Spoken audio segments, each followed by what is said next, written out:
Hello everyone students, आज के lecture में हम आपको एंगल ऑफ इंटरसेक्शन निकालना सिखाएंगे दो सरफेस के बीच में, है ना। और एंगल ऑफ इंटरसेक्शन का कनेक्शन होता है आपका, जैसे हम सरफेस के लिए यूनिट नॉर्मल वेक्टर निकालते हैं उसी की हेल्प से हम एंगल ऑफ इंटरसेक्शन फाइंड करते हैं। ठीक है, कैसे करेंगे फॉर्मूला आपके सामने है। The angle of intersection between two surfaces, अगर दो सरफेस आपके पास है तो उनके बीच में जो एंगल ऑफ इंटरसेक्शन होगा वो एंगल आप फाइंड कर सकते हो। और इसका जो फॉर्मूला होता है वो होगा the angle between the unit normal to the surfaces. दोनों सरफेसिस के लिए हम यूनिट नॉर्मल वेक्टर फाइंड कर सकते हैं। जैसे कि आपने लास्ट लेक्चर में देखा था, यूनिट नॉर्मल वेक्टर का फॉर्मूला होता है कि किसी फंक्शन, मान लो कि आपकी सरफेस की इक्वेशन किसी फंक्शन फाई से डिफाइन होती है, तो ग्रेडियंट फाई और अपॉन इसका मॉडुलस, ये यूनिट नॉर्मल वेक्टर होता है किसी सरफेस के लिए। तो अगर दो सरफेस आपको दिए हैं तो दोनों के लिए आप यूनिट नॉर्मल वेक्टर फाइंड कर लेंगे। ठीक है, मैंने मान लिया कि पहले सरफेस के लिए यूनिट नॉर्मल वेक्टर n1 है, ठीक है, और दूसरे सरफेस के लिए यूनिट नॉर्मल वेक्टर n2 है। तो अगर हम दोनों की डॉट प्रोडक्ट कर दें, ठीक है, और ये कोस थीटा के इक्वल होता है, कोस थीटा इक्वल टू n1 और n2 जो यूनिट नॉर्मल वेक्टर है दोनों की डॉट प्रोडक्ट के बराबर होता है। तो ये जो थीटा है यहाँ पर, ये दोनों नॉर्मल के बीच में एंगल होगा और यही हमारा दोनों सरफेस के बीच में इंटरसेक्शन होगा एंगल। ठीक है, एंगल ऑफ इंटरसेक्शन यही होगा हमारा थीटा जो हमने यहाँ पे डिफाइन किया है। ओके, चलिए एक एग्जांपल लेते हैं, उसकी हेल्प से मैं आपको ये दोनों n1 n2 कैसे निकलता है और एंगल ऑफ इंटरसेक्शन कैसे फाइंड होता है ये बता देता हूँ। ठीक है, एग्जांपल आपका है कि find the angle between the surfaces. एक सरफेस दिया है x square plus y square plus z square equal to 9 और दूसरा सरफेस दिया है z equal to x square plus y square minus 3। ये दो सरफेस दिए हैं आपको, दोनों के लिए आपको जो दोनों सरफेस के लिए एंगल ऑफ इंटरसेक्शन होगा वो फाइंड करना है। तो सबसे पहले हमारा काम क्या होगा कि दोनों के लिए यूनिट नॉर्मल वेक्टर निकाला जाए। और यूनिट नॉर्मल वेक्टर निकालने का तरीका मैंने आपको बताया था कि जो पहला सरफेस है उसको मैं φ1 मान लेता हूँ, वो आएगा x square plus y square plus z square minus 9 equal to 0। ठीक है, तो इसके लिए जो यूनिट नॉर्मल वेक्टर होगा वो n कैप होगा और n कैप का फॉर्मूला होगा हमारा, इसको मैं n1 कैप मान लेता हूँ, इसका फॉर्मूला होगा ग्रेडियंट φ1 अपॉन ग्रेडियंट φ1 का मॉडुलस। ओके, तो इससे n कैप निकलेगा, n1 कैप में निकलेगा। तो हम क्या करना है, हमें पहले ग्रेडियंट निकालना है उस पॉइंट पर जो पॉइंट हमें दिया है और फिर उसका मॉडुलस निकालना है, तब हमारा ये यूनिट नॉर्मल वेक्टर इस पर निकल जाएगा। ओके, चलिए देन ग्रेडियंट फाई निकाल लेते हैं φ1। और आप जानते हैं ग्रेडियंट की डेफिनेशन होगी यहाँ पर i cap del φ1 upon del x, j cap del φ2 upon del y और प्लस के कैप,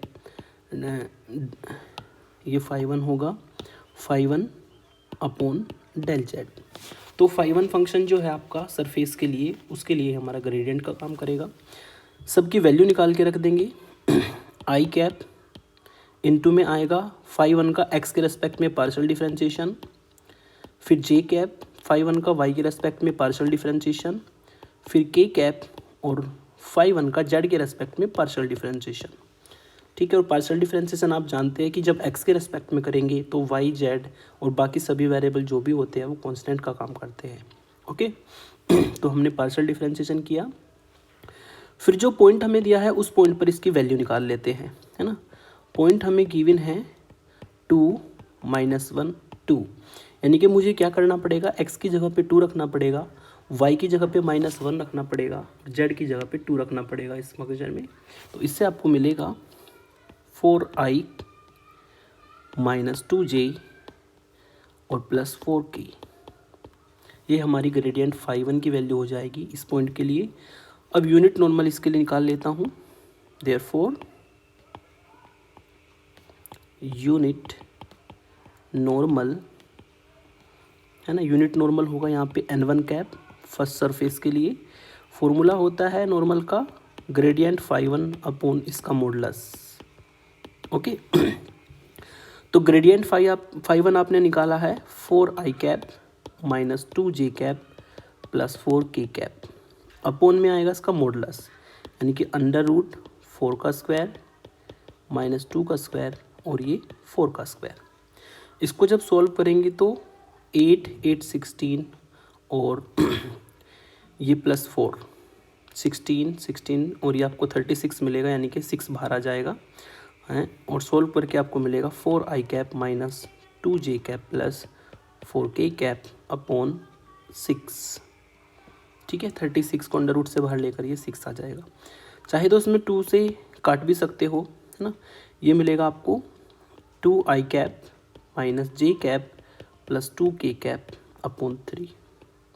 ओके, तो ये हमारा यूनिट नॉर्मल वेक्टर निकल जाएगा पहले सरफेस के लिए। अब दूसरे सरफेस के लिए यूनिट नॉर्मल वेक्टर निकालते हैं।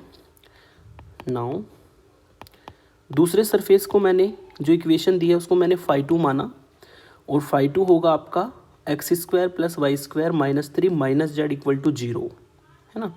तो जिसको मैं लिख सकता हूँ x² + y² -z -3 = 0।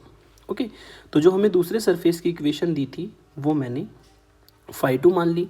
अब φ2 के लिए यूनिट नॉर्मल वेक्टर मुझे निकालना है, तो पहले मुझे इसका ग्रेडियंट निकालना पड़ेगा। φ2 का फॉर्मूला होगा i cap del φ2 upon del x, j cap del φ2 upon del y और k cap del φ2 upon del z। सभी की वैल्यू यहाँ पे रख देंगे हम। i कैप φ2 का x के रेस्पेक्ट में 2x, j कैप φ2 का y के रेस्पेक्ट में 2z और k कैप φ2 का z के रेस्पेक्ट में -1।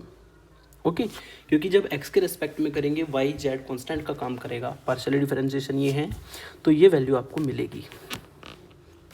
ठीक है, अब हम इसमें क्या करेंगे, पॉइंट रख देंगे। पॉइंट हमें दिया है 2 -1 2, ये पॉइंट हमें गिवन है। तो x की जगह पे 2 रखा जाएगा, y की जगह पे -1 और z की जगह पे भी हमारा 2 रखा जाएगा। इससे आपको मिलेगा, जब x को 2 रखोगे तो 4i कैप, z को भी 2 रखोगे तो 4j कैप और ये आपको -k कैप। ठीक है, ये वेक्टर हमें मिल जाएगा। फिर हम निकालेंगे इसके unit normal vector. Then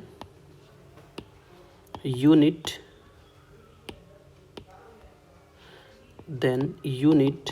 normal vector.